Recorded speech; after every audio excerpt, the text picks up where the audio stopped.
إذا وضع في قبري ഖബറിലേക്ക് വെച്ചു കഴിഞ്ഞാൽ യസ്മഉ ഖഫഖൻ ആലിഹിം കൂടെയുള്ള ആളുകളുടെ ചെരുപ്പിന്റെ വാറിന്റെ ശബ്ദം താഴെ കിടക്കുന്ന മനുഷ്യൻ കേൾക്കുമെന്ന് പരിശുദ്ധ റസൂൽ സ്വല്ലല്ലാഹു അലൈഹി വസല്ലം.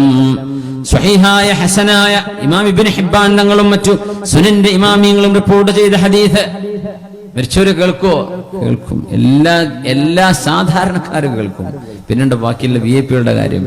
ഇന്നൽ മയ്യിത ഇദാ വുദിഅ ഫീ ഖബരിഹി ഖബറിൽ വെച്ചു കഴിഞ്ഞാൽ യസ്മഉ ഖഫഖൻ ആലിഹിം ഹീന യുവല്ലൂന അൻഹു അവർ പിന്തിരിഞ്ഞു പോകുമ്പോൾ പോകുന്നവരുടെ ചെരുപ്പിന്റെ വാറ്, ഷൂവിന്റെ ശബ്ദം, ചെരുപ്പിന്റെ ഉരസൽ താഴെ കിടക്കുന്ന കൂട്ടുകാരൻ കേൾക്കുന്നുണ്ട്.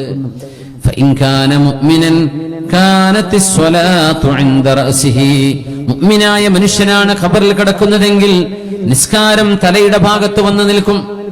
വസ്സിയാമു ഇൻദ യമീനിഹി നോമ്പ് അവന്റെ വലതു ഭാഗത്ത് വന്ന് നിൽക്കും. അല്ലാഹു നമ്മുടെ നോമ്പുകളെ സ്വീകരിക്കട്ടെ.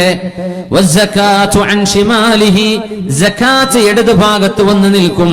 വഫിഅലുൽ ഖൈറാത്തി മിനസ് സ്വദഖതി വസ്സിലതി വൽ മഅറൂഫി വൽ ഇഹ്സാനി ഇൻദ റിജ്ലൈഹി ദാനം കൊടുത്തത്, കുടുംബ ബന്ധങ്ങളെ ചേർത്തിയത്, ആളുകൾക്ക് ഉപകാരം ചെയ്തത് കാലിന്റെ ഭാഗത്ത് വന്ന് നിൽക്കും.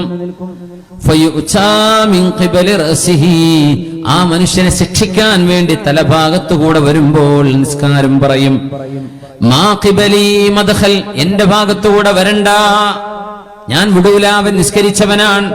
വലതു ഭാഗത്തുകൂടെ വരുമ്പോൾ നോമ്പ് പറയും, മാ ഖിബലി മദ്ഖൽ എന്റെ അടുത്ത് കൂടെ പോകണ്ട, ഞാൻ വിടില്ല ഇയാളെ സമീപിക്കാൻ.